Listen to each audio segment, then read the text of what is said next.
No one heeded our prayers until the Earth unleashed demons. John Carter sat at his small desk in the system's lab, staring at the screens that flickered with numbers and lights.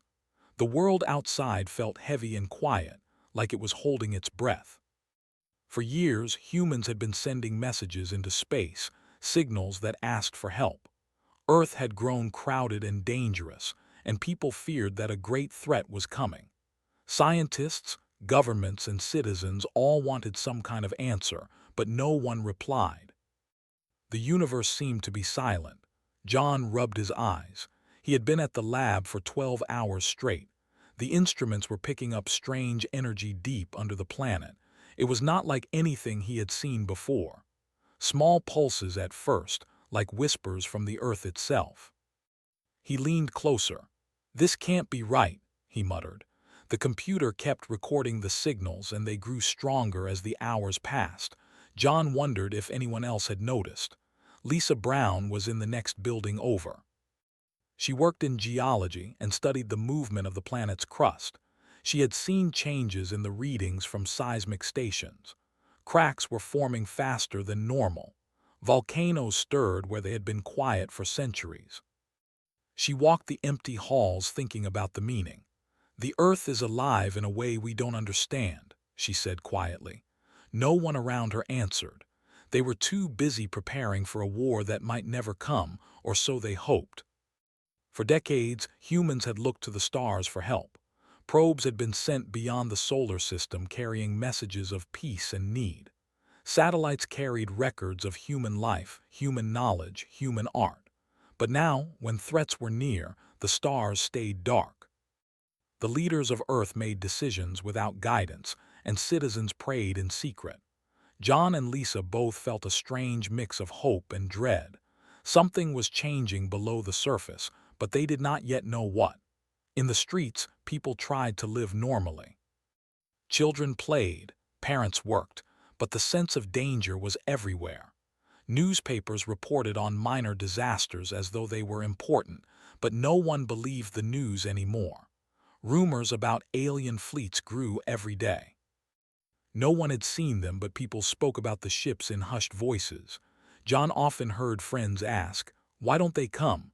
Why doesn't anyone help us?" Kevin Moore, a pilot from the Midwest, checked his small transport plane. He was not part of the military, but he had volunteered to help evacuate people if needed. He believed in action rather than waiting for answers from above. He listened to John's voice on a radio feed from a scientific station. John described the pulses, the strange energies moving under the crust. Kevin did not fully understand the science, but he could tell it meant something. "We are not alone down here," John said over the comm. "I don't know what it is yet, but the planet is reacting." Lisa leaned over a table of charts. Reacting to what? She asked herself. She thought of the years of pollution, wars, and fear. She thought of people praying to empty skies. "Maybe it knows," she whispered. The first cracks appeared near small towns in the mountains. They were tiny at first, nothing more than hairline fractures in the rocks, but people noticed. Roads shifted, water wells dried, and animals disappeared. Some ran away and some hid. John and Lisa tried to warn officials, but the warnings were dismissed. There were more pressing matters like preparing for alien attack. No one wanted to hear about Earth's own hidden power. In a crowded city on the East Coast, Amy Lewis, a young historian, wrote in her notebook. She studied ancient myths and legends of Earth. There were stories of great spirits, guardians, and beings that rose when humans were in danger. No one believed her. She had tried to tell scholars and leaders that these myths were more than stories, but they laughed. "Fairy tales won't save us from space," they said. Amy knew she might be right, but she had no proof. As days passed, the pulses grew stronger. Earthquakes shook small villages. Strange lights appeared in caves at night. John, Lisa, and Amy began to communicate secretly. They shared data and reports. They did not know if the aliens were coming yet, but they knew something extraordinary was happening. Something ancient and powerful stirred. People continued to send messages into space. Governments tried to call for help from unknown civilizations. Satellites relayed prayers and pleas, but no signal returned. John thought about the silence. It was not just a lack of response. It felt deliberate. The universe seemed to watch, but it did not interfere. Humans were alone. Kevin flew over the mountains, watching the cracks widen. He helped villagers move to safer areas. He noticed animals fleeing into the forest, but the forests themselves seemed to react. Branches bent without wind, rivers shifted course. It was subtle, almost invisible, but it was there. Kevin began to understand what John had said.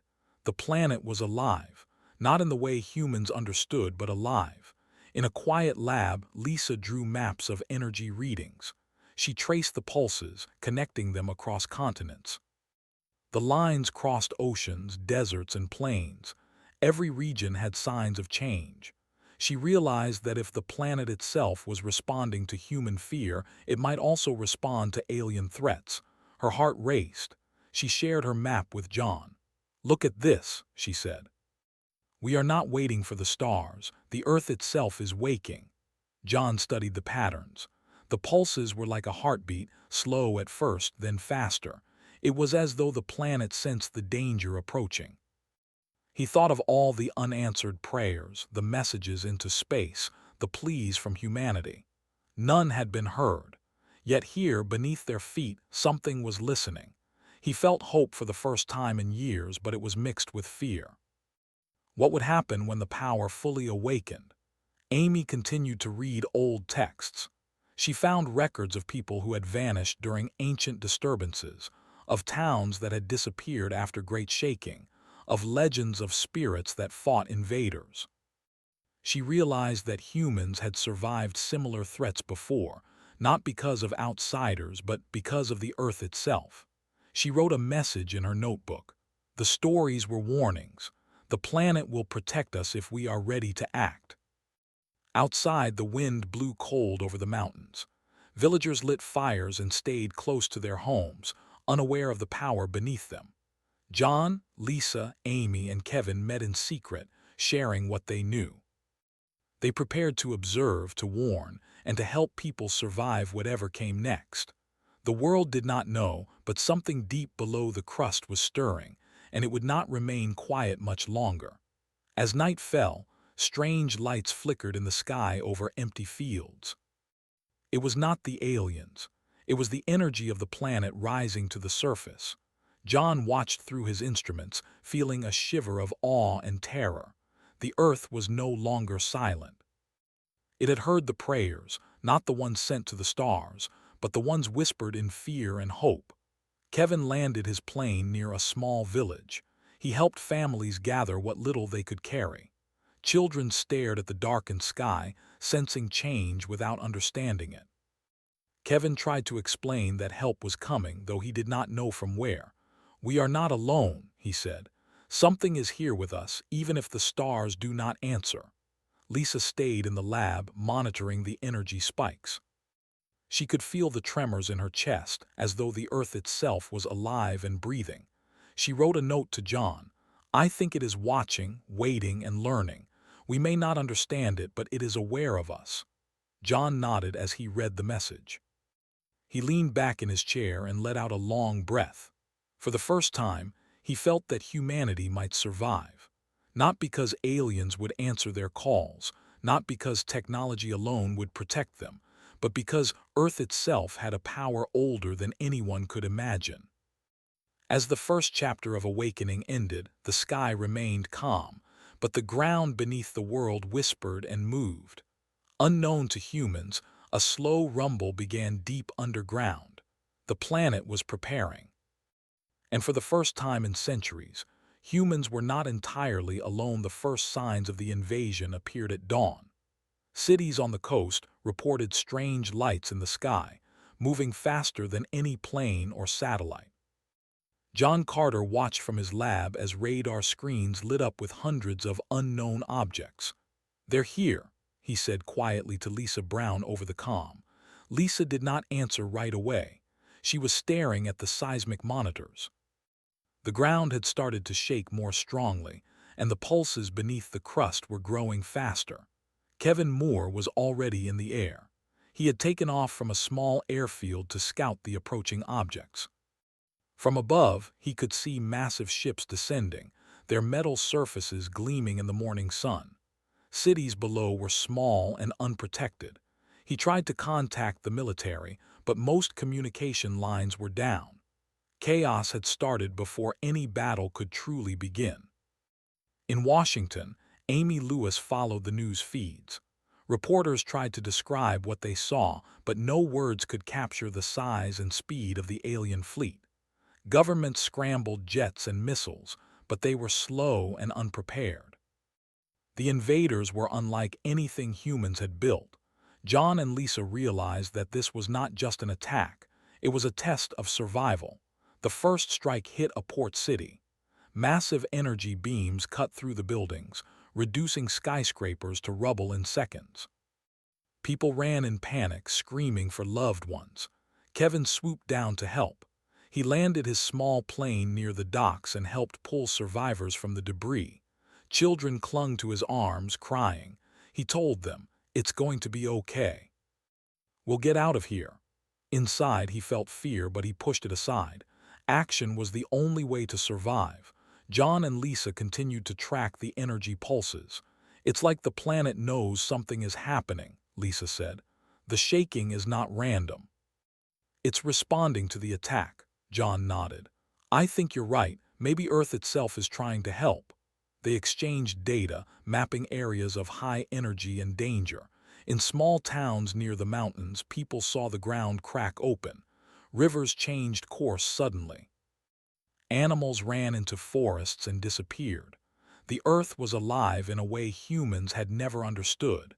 Amy wrote in her notebook, "This is what the myths described. The planet will fight for itself if it needs to."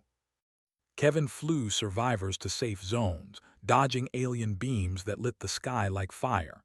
He saw soldiers fall, jets explode, and buildings crumble. The invasion was not slow. It was sudden and precise. Yet in the forests, in the hills, and along the rivers, he noticed strange movements. The trees bent as if alive, rocks shifted slightly, and shadows moved under the ground. He could not explain it, but he felt a small spark of hope. John, Lisa, and Amy met in a small, safe lab outside the city. "We need to warn people," Amy said. "The aliens are here, but the planet is awake. Maybe it will protect us." John shook his head. "We can't tell them how to fight it. We don't know how it works yet. All we can do is survive and help them stay alive." Lisa added, "We can guide them to safe areas, places where the energy pulses are strongest. Maybe the Earth will shield them there." Meanwhile, the aliens attacked in waves. They scanned cities, wiping out communication and electricity. They moved with speed and intelligence. Their weapons cut through Earth's defenses like paper. People hid in basements, tunnels, and forests. Kevin ferried as many as he could, risking his life each time. He thought about the first time he flew over the mountains and saw the cracks open. Now he hoped those cracks, those signs, could save people. In a small village near a volcano, a tremor shook the earth violently. The ground split open, revealing glowing cracks that pulsed with energy. Villagers froze in fear. Lisa and John watched the readings. "This is it," Lisa said. "The planet is preparing to fight. The energy is coming to the surface." John nodded. "If humans survive this, it will not be because of their weapons. It will be because of the Earth itself." Amy spoke to villagers through radio transmitters. "Stay calm. Move to the hills, the rivers, the areas where the ground hums. The planet is awake. Trust it." Some people laughed in disbelief. Some ignored her, but some listened, following her directions and finding safety in places where alien weapons had less effect. Kevin continued his missions. Every time he flew over a city, he could see destruction and panic. He picked up families, old men, women, and children, and dropped them in areas marked safe by John and Lisa's readings. One child, a small boy named Sam, asked him, "Will the aliens hurt us?" Kevin hugged him tight. "Not if we stay with the Earth," he said. Sam's eyes widened, unsure, but he held onto Kevin anyway. As night fell, the sky filled with fire and smoke. Aliens moved in formation, scanning the lands below. John and Lisa observed strange pulses spreading under the ground. The earth groaned and trembled, but the shaking seemed controlled, deliberate. Amy wrote furiously in her notebook, "The planet will act, but only when it is ready. Humans must survive until that moment." In a city near the coast, a military base tried to fight back. Missiles fired, jets swooped, and soldiers shouted orders. Yet the aliens were always one step ahead. Some soldiers fell, others ran, and most civilians hid. The invasion seemed unstoppable, but John noticed that in areas with strong underground energy, the aliens struggled. Their ships shook as if the air itself resisted them. The first signs of hope appeared in these zones. Kevin returned to the mountains after sunset. He saw glowing cracks open wider in the earth. Rocks moved like living creatures. Rivers swelled and changed course. He realized that the earth was not just shaking randomly. It was forming paths, hiding people, creating barriers against the attackers. For the first time, he felt the strange pulse of reassurance. They might survive after all. In a small command center, John and Lisa coordinated with Kevin and Amy. They used maps, sensors, and radios to direct people to safe zones. Cities were falling, but isolated communities could survive if guided correctly. "We cannot stop the aliens with guns," John said. "But we can survive. That is our weapon," Lisa nodded. "And the Earth is our ally, we just have to trust it." The aliens grew frustrated. Their attacks became faster and more aggressive.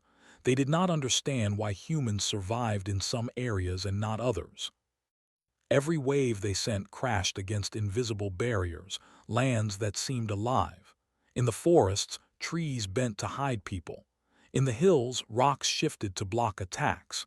In the rivers, currents changed to slow the enemy. The planet fought back in ways humans had never imagined. Kevin watched a group of alien ships fall into a canyon. They did not crash because of human weapons. They were caught by shifting rocks and sudden landslides. He could not believe what he saw. "The planet is protecting us," he muttered. He picked up more survivors, guiding them through the mountains and rivers, following paths indicated by the glowing cracks. Amy continued to track the myths and histories of old civilizations. She realized that humans had survived similar attacks long ago, hidden by the earth itself. The legends of spirits and guardians were true, though misunderstood. She shared her findings with John and Lisa. "Humans are not weak," she said. "We have allies older than the stars." As the night wore on, the ground continued to pulse and glow. Aliens launched attack after attack, but each wave met obstacles. John, Lisa, Amy, and Kevin worked together to save people. Communication was difficult, resources were limited, but the earth itself seemed to guide them. It created paths, shelters, and protections where humans could survive. In one small town, families huddled in caves. Kevin brought food and blankets, speaking quietly. He told stories to distract children from the chaos outside. Outside, he watched as rocks moved on their own, covering paths, creating barriers. He whispered to himself, "Thank you, Earth."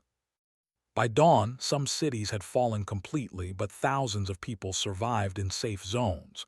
The aliens retreated temporarily, confused by the Earth's reactions. John studied the readings. "This is only the beginning," he said. "The planet is waking, but we must survive until it can fully act." Lisa nodded. "Humans are small compared to this power, but together we can make it through." Amy wrote in her notebook one last time before resting. "The invasion has begun, but the Earth has remembered. It will not let us fall. We must hold on, trust, and guide those who can survive. The real fight is not with the aliens, but with understanding the power beneath our feet." Kevin prepared for another flight. He looked down at the glowing cracks and moving rocks. He realized that humanity's survival depended not on weapons or stars, but on the Earth itself. With that thought, he took off into the sky again, ready to save more people, guided by a force older than time. And for the first time, humans began to hope. Not because the aliens might leave, but because the planet was alive and it had chosen to fight with them. The night was quiet, but not empty. Deep under the mountains and forests, something moved. John Carter and Lisa Brown watched the energy readings from their lab. The pulses had grown stronger than ever. They shook the ground with power that was almost alive. John could not believe what he saw. "This is not normal," he said. "The Earth itself is waking." Amy Lewis studied ancient texts by candlelight. She read about beings called guardians, spirits of the land that would rise when humans were in danger. She never thought they were real, until now. She wrote in her notebook, "The myths are true, they were warnings. The planet has protected humans before and it will do it again." Kevin Moore flew over a mountain valley. The ground glowed beneath him, and strange shapes moved under the trees. He did not understand what they were, but he felt no fear. The energy coming from the Earth made him feel safe. Families and small groups of survivors followed the paths marked by glowing cracks and flickering lights.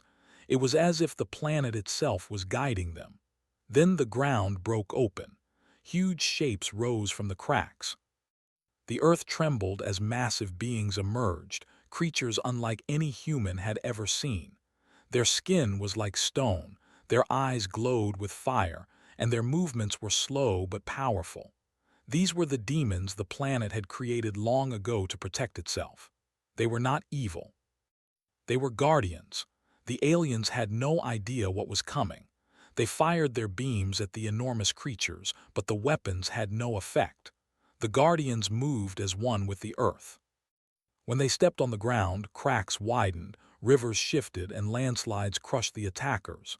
The aliens panicked. Ships fell into canyons and mountains split beneath them. John and Lisa could hardly speak. They watched the monitors as the guardians moved across the continents. Energy flowed from the Earth into their bodies, making them stronger.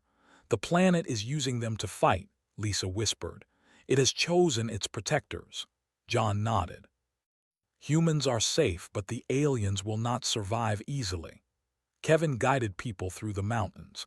They stopped to watch the enormous creatures destroy alien forces.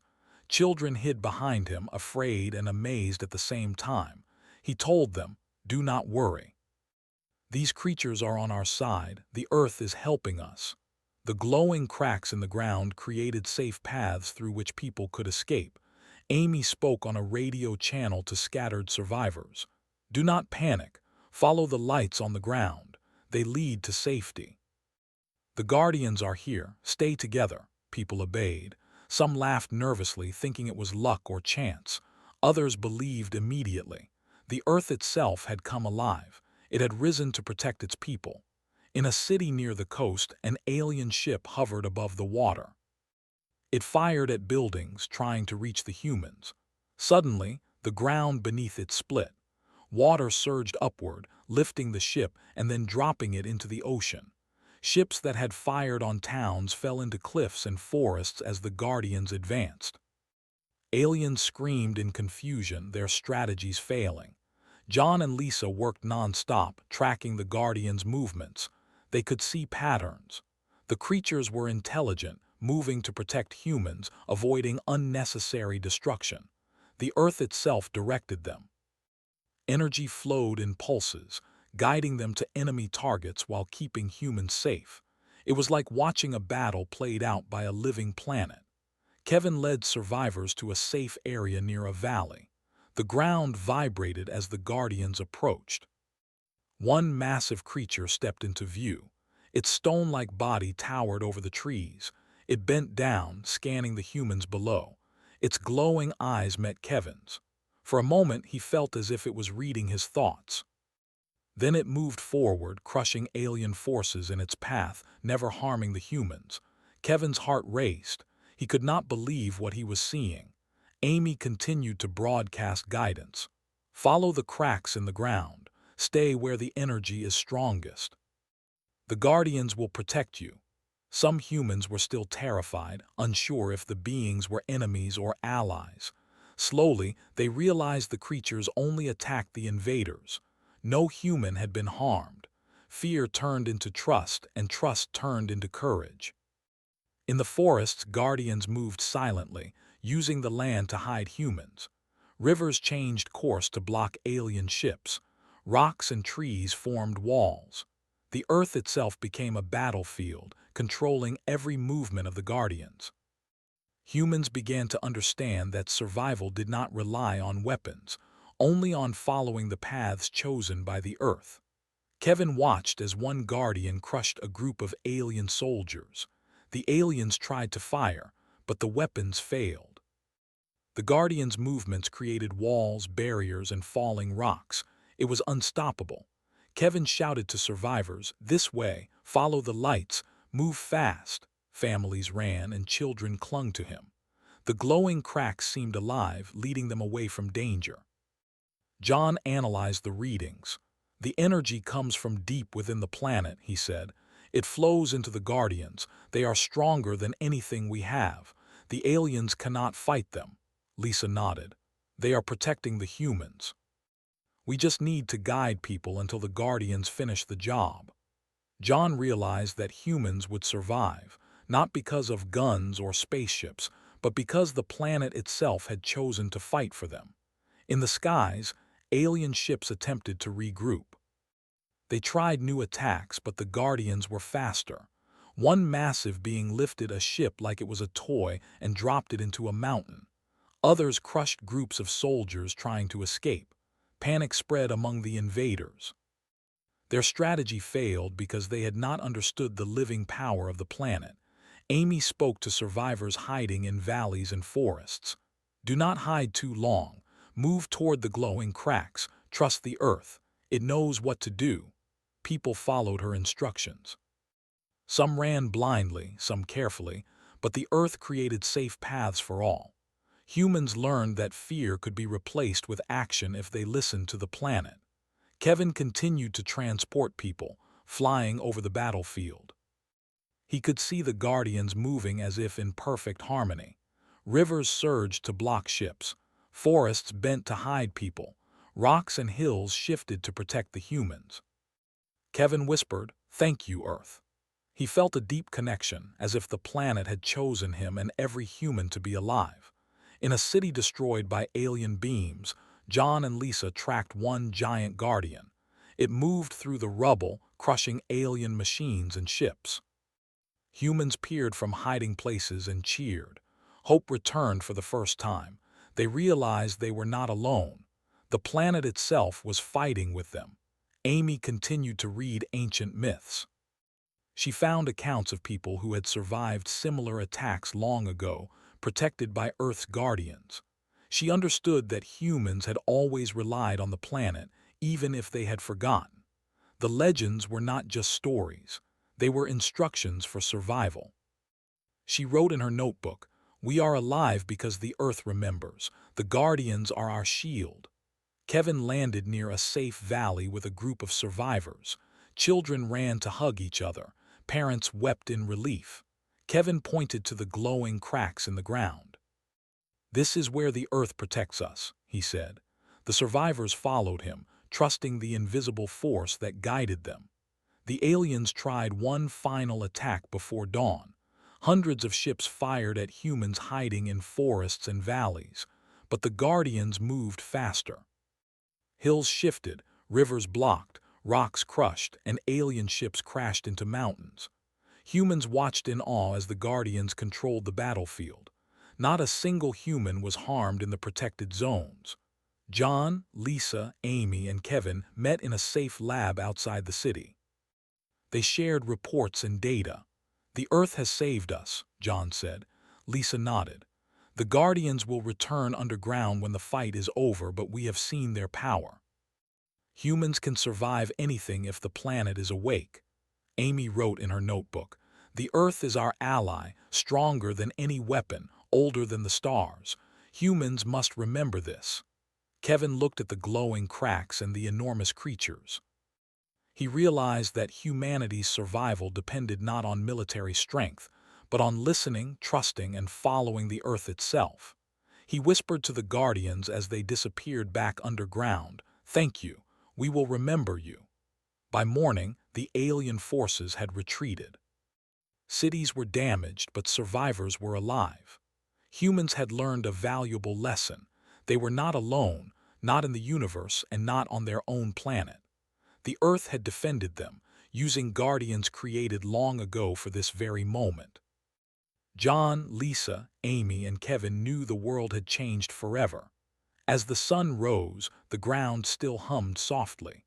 Cracks remained in some places, glowing faintly, a reminder that the guardians were still alive beneath the surface. Humans walked carefully, helped each other, and began to rebuild.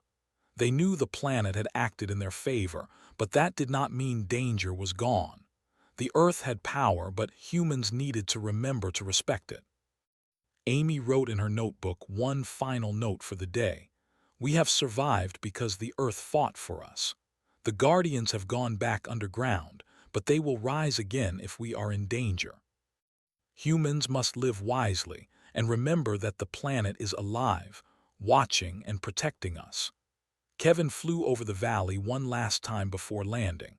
He looked down at the glowing cracks and the forests where guardians had moved. He knew the world would never be the same. Humans had seen the true power of their planet, and they would never forget it. John and Lisa looked at each other and nodded. The planet had chosen to protect humans, but the guardians had not acted alone.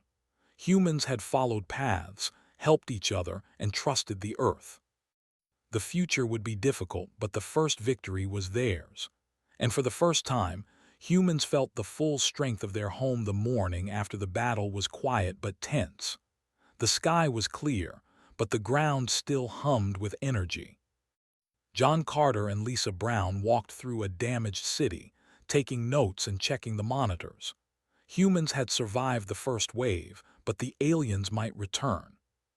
The Guardians had retreated underground, leaving behind glowing cracks and shifting lands as a reminder of their power. John sighed. "We have time now," he said. "Time to help people rebuild and prepare." Kevin Moore flew his small plane over forests and rivers, guiding survivors to safe zones. Families carried what little they had saved. Children clung to parents, afraid but curious. Kevin pointed to the glowing cracks and gentle tremors. "This way," he said. "Follow the Earth. It will protect us." The survivors nodded, trusting him. They had seen the Guardians in action and knew the planet was alive. Amy Lewis studied old texts in a library that had survived the destruction. She mapped locations where Guardians had appeared before and compared them with energy readings from John and Lisa. "The Guardians do not appear randomly," she said. "They protect humans, but we need to help direct them. We need to guide our people." John nodded. "If we can communicate with the Earth, we can survive anything. We just need to learn its signals." In the hills, Guardians moved silently underground, feeling the vibrations of human footsteps and the pulse of the planet. The Earth itself seemed to communicate through subtle tremors, guiding humans to safer areas. John, Lisa, Amy, and Kevin worked together to interpret these signs. Small changes in the ground, faint glows in cracks, and gentle movements in rivers told them where humans could be safe. Kevin landed near a valley filled with survivors. They looked frightened but hopeful. He spoke calmly. "The Guardians are still here, underground. The Earth is alive, and it will help us if we listen. Follow the paths of the glowing cracks. Move slowly, but do not stop." Children pointed to rocks that seemed to move slightly and small animals that appeared from hiding spots. Kevin smiled. "The planet is guiding you." In the cities, humans worked to clear rubble and rescue people trapped in collapsed buildings. Soldiers and volunteers joined together. Even though weapons had failed against the aliens, humans realized they could use their intelligence and coordination to survive. John and Lisa set up communication networks that connected survivors in towns, valleys, and forests. They used sensors to detect tremors and energy flows. Amy wrote messages for people in distant villages. Do not panic. Follow the cracks in the ground. Stay together and trust the earth. Help each other. Radios and small transmitters relayed her messages. People obeyed. Families walked carefully along glowing paths. Farmers guided their animals and hunters led groups through forests. Slowly, humans learned to move with the planet. Kevin flew over mountains where alien scouts had been seen the night before. The Guardians had blocked their path with falling rocks and sudden landslides. Kevin guided survivors along these routes. He could see the aliens were cautious now. They did not attack openly, unsure of the power beneath their feet. He thought about the first time he had flown here, seeing the glowing cracks and moving rocks. He realized humans could survive if they trusted the earth. John and Lisa studied the Guardians' patterns. They protect the humans, John said. They avoid unnecessary destruction. If we guide people to the right locations, almost no one will be harmed. Lisa nodded. We must map the safest zones and keep them connected. Humans can survive anywhere if they follow the signals. In a small town near a river, Guardians had shifted the water to create natural barriers. Children played near the safe banks, unaware of the danger that had been moments ago. Kevin brought supplies. He showed families how to recognize safe paths by observing slight movements in the ground and faint glows in cracks. Look carefully, he said. The earth is talking to us. Amy guided a group of people through a forest. She listened to faint tremors and followed subtle glows. This way, she said.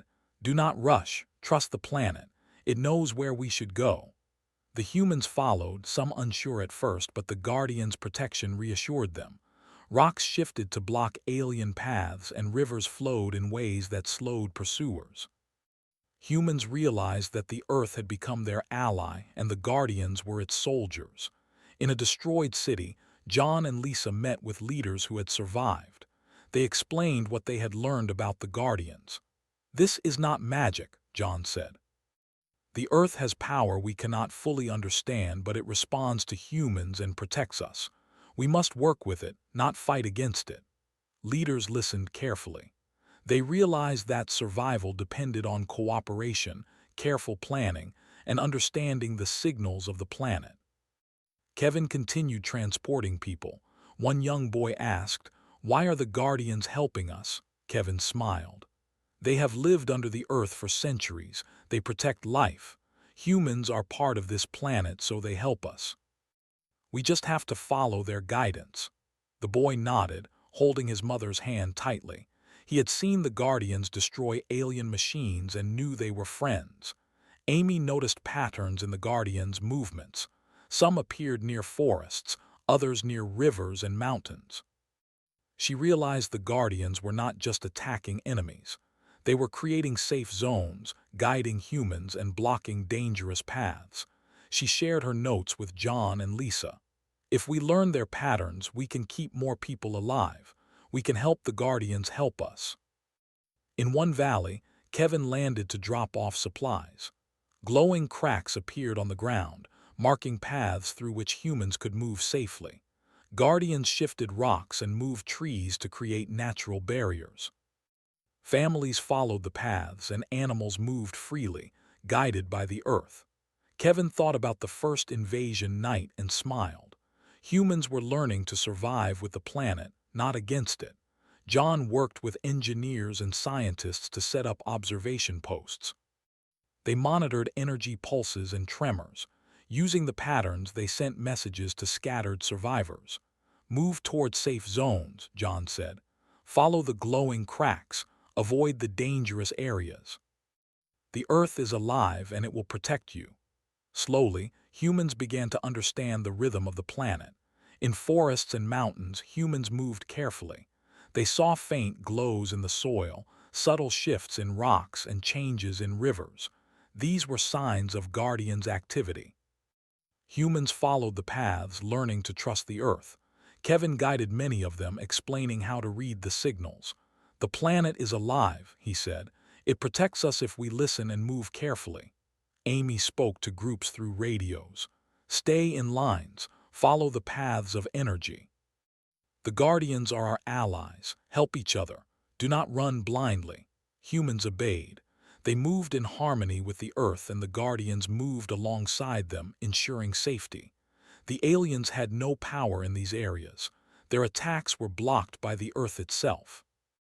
In a city being rebuilt, John and Lisa explained to volunteers how to map safe zones. They showed how to read tremors, energy pulses, and faint glows. People learned quickly. They realized that weapons could not protect them, but knowledge, observation, and trust in the planet could. The first lessons of survival were being taught. Kevin flew over rivers and mountains at dawn. He saw glowing cracks and moving trees. He smiled at the people following the paths. Families moved carefully, guided by the Earth. Animals ran freely in the protected zones.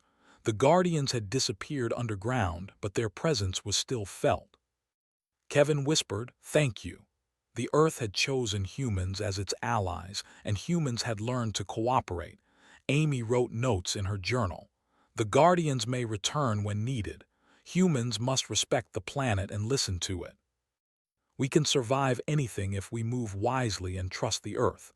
Our home is alive and it will protect us.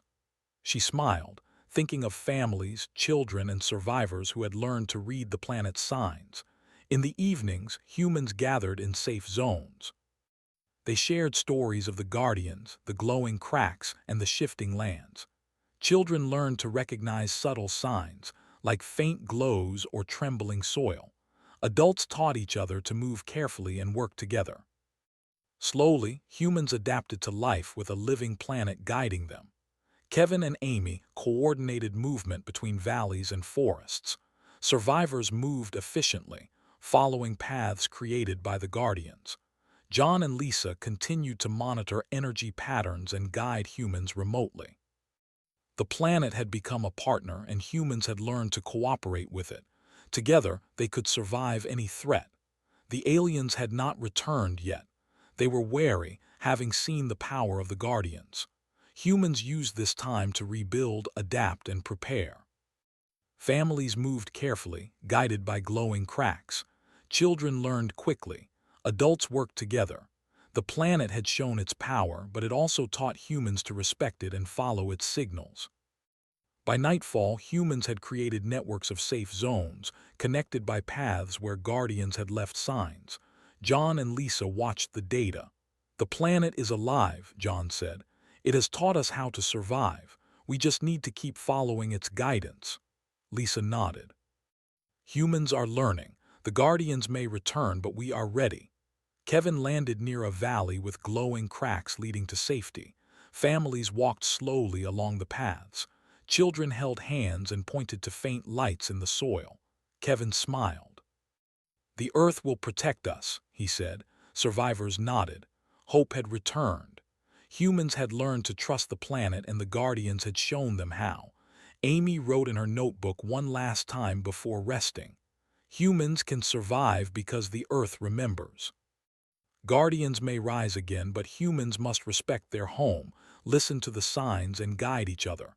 The planet is alive. It protects, teaches, and waits. We must learn. John, Lisa, and Kevin looked at the glowing cracks in the valley. They realized that humans had survived the worst because they had listened, trusted, and worked together. The Guardians had acted as protectors, but humans had acted as partners. The planet had chosen to teach them, not just save them.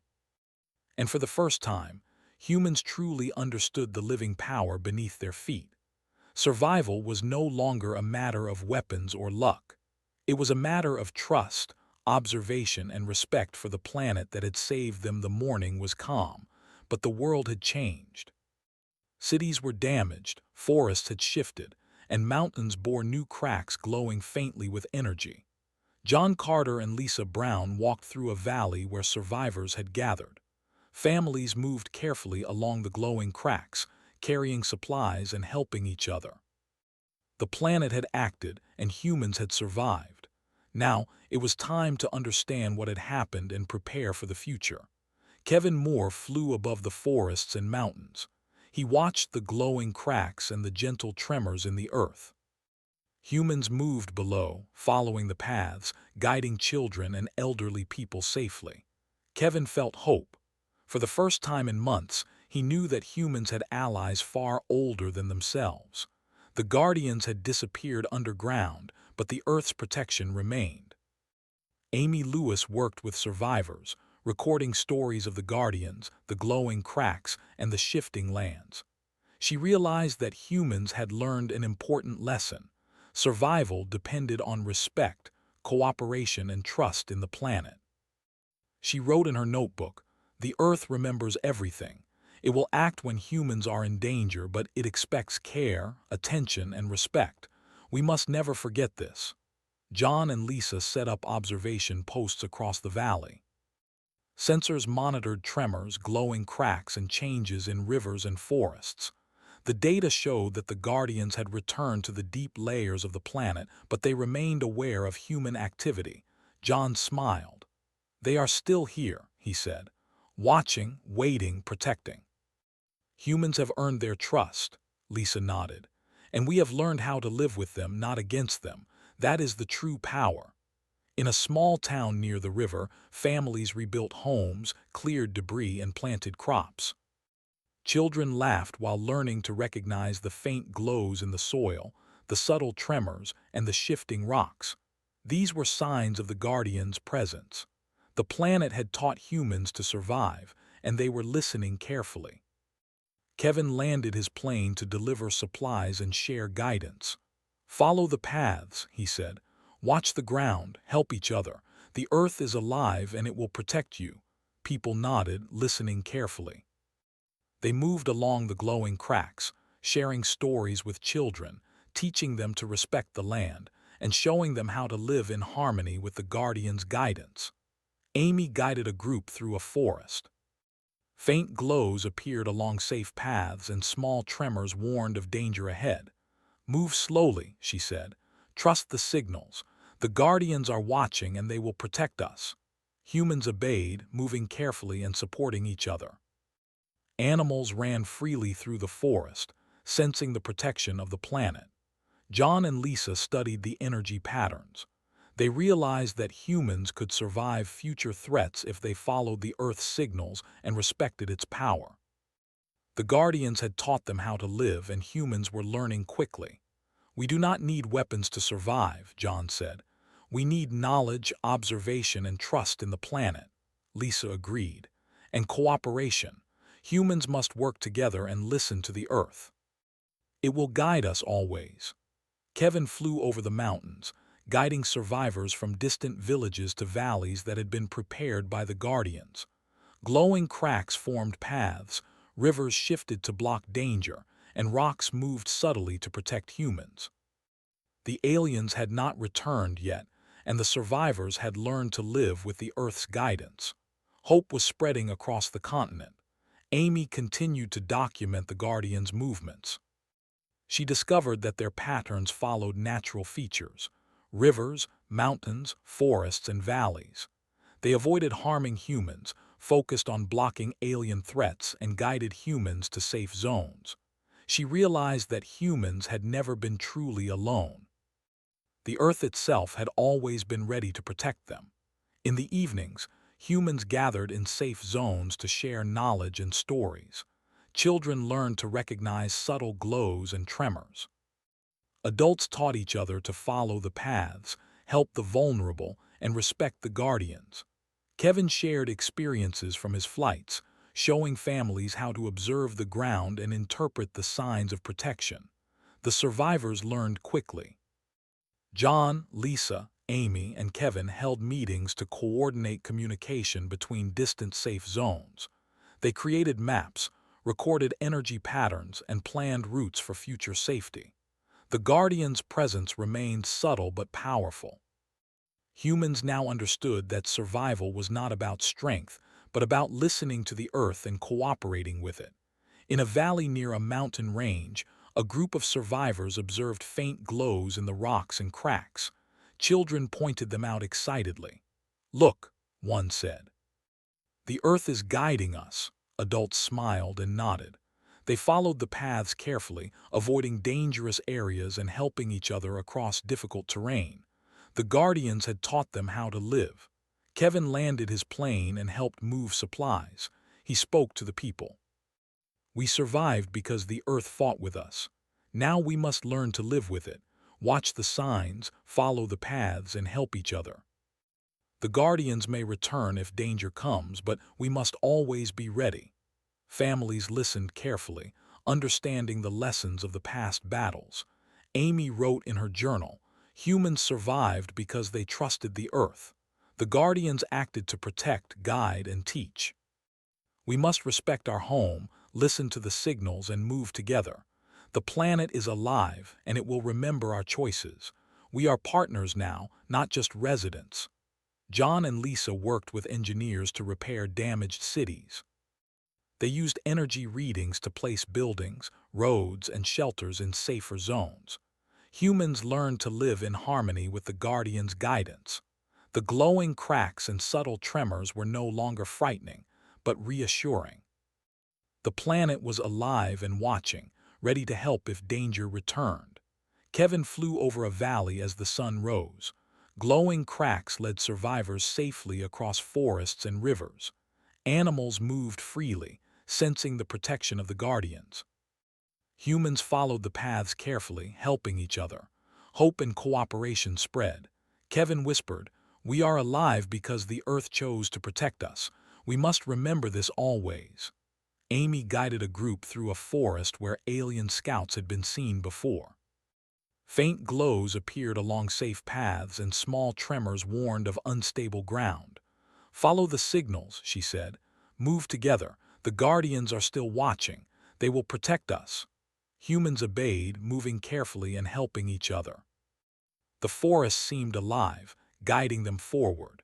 John and Lisa monitored energy pulses from the mountains and forests. The Guardians remained underground but alert. Humans had learned to read the signals and move carefully. Cooperation between humans and the planet ensured survival. John smiled. "We have learned the lessons," he said. "The Earth is alive and we are listening." Lisa nodded. "We are no longer helpless. The Guardians and the planet are our allies." Kevin landed near a safe valley with glowing cracks leading to safety. Families moved slowly along the paths, holding hands and supporting each other. Children learned to observe subtle tremors and faint glows. Kevin pointed to the cracks. "This is where the Earth protects us," he said. "Watch carefully, help each other, and trust the planet." Amy documented the Guardians' patterns and the humans' adaptations. She realized that humans had survived because they followed the Earth, helped each other, and learned to read the signs. "We can survive anything if we respect the planet," she wrote. "The Guardians have taught us how to live. We must never forget." John, Lisa, Amy, and Kevin met in a valley overlooking glowing cracks. They discussed sending a message to the galaxy. Humans had survived an alien attack not by weapons, but by trust in the planet and cooperation with each other. John said, "We need to warn others. The galaxy should know that humans are not weak and that the Earth is alive." Lisa agreed. "We must send a message, not a prayer, a warning, a lesson." Kevin flew to the highest mountain peak. He looked at the forests, rivers, and glowing cracks below. He sent signals into space using an array of satellites. The message was simple: humans survive, the Earth is alive, Guardians protect life, and any invader should be warned. Humans were not alone. The planet was alive and it would defend its inhabitants. Amy helped craft the message. She included stories of the Guardians, the glowing cracks, and the cooperation of humans with the planet. She explained how humans had survived by observing, respecting, and moving together. The message was sent across the galaxy, a warning and a lesson for all who might encounter humans. In safe zones, humans continued to rebuild and learn. Children observed subtle signs in the Earth. Adults taught cooperation, observation, and respect. The Guardians' influence remained underground, subtle but powerful. Humans knew they were no longer alone on their own planet. They had allies older than the stars. John, Lisa, Amy, and Kevin watched the sunrise over the valleys. The glowing cracks faded slightly as the Guardians rested underground. Humans moved carefully along the paths, helping each other, learning from their experiences. The aliens were gone for now, but humans were ready. The planet had taught them the greatest lesson. Survival depended on listening, cooperation, and respect. Amy wrote one final note in her journal. Humans survived because they trusted the Earth and learned from it. The Guardians have returned underground, but they will rise if needed. We must respect our home, follow the signs, and teach others to do the same. The planet is alive, and it will remember our choices. We are not alone. Kevin flew over the valleys and forests one last time for the day. Families walked safely along glowing cracks. Rivers and mountains guided their paths. The Guardian's presence was felt, subtle but strong. Humans had learned to survive. The Earth had protected them. Together, humans and their planet had survived the worst. John and Lisa stood on a hill overlooking a valley. They watched humans moving safely, guided by the Earth. The glowing cracks, subtle tremors, and occasional movements of rocks reminded them of the Guardians underground. Humanity had survived the attack and learned to live in harmony with the planet.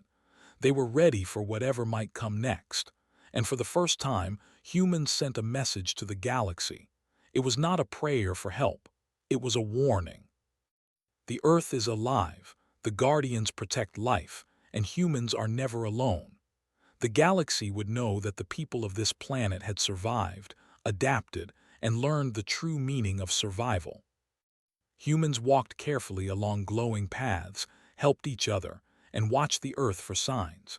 Children laughed while learning subtle tremors. Adults rebuilt cities and guided the vulnerable. The Guardians rested underground, but humans knew they were ready to rise again if needed. Trust, cooperation, and respect were the new weapons of humanity. John, Lisa, Amy, and Kevin watched quietly as the sun set. The glowing cracks dimmed but did not disappear. The Guardians remained alert beneath the surface. Humans had survived, learned, and adapted. The Earth had taught them a lesson older than time. The galaxy had received their warning. Humanity had won, not by fighting alone, but by living with the planet as an ally. And the planet hummed softly, as if proud of its children.